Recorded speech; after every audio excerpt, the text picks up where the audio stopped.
Guys. We just got a bumper deal. One cleaning company nak buat 1 hour live. Dia nak buat cleaning di Bedok. Dia sanggup payah 6 figures. Can someone please tell me, have you gotten Zeppelin back? Deal tu besar. Just ambil je lah. Mana boleh. If we don't deliver, nama kita busuk lah. Kalau macam ni macam mana? Deal ini boleh kasih confirm kita punya bonus ujung tahun. Jadi, can we get Zeppelin back? Tapi bila saya contact dia, dia tak angkat pun. Mungkin dia block saya punya nombor. Kawan I cakap kan, besok dorang jalan-jalan Bedok South tau. Betul ke ni? Cuma I tak sure lah. Because sejak dorang land kat Singapore, macam-macam berita dorang post online. Tak boleh percaya je info ni. Habis! Takkan kita nak diam-diam je.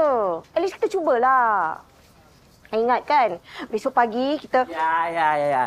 Kalau Zack dapat tarik run sekali, kita janji kita akan buat apa saja untuk you dengan Run Ranger.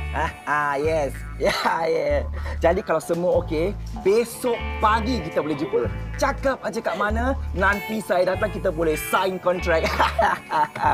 Don't worry lah, kita akan jaga you betul-betul. Okey? Okey, bye-bye. Yes! Akhirnya, Hidayat, you managed to got that bling.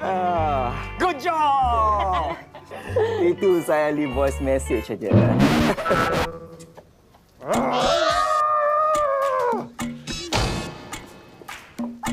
At least voice message pun okey juga kan?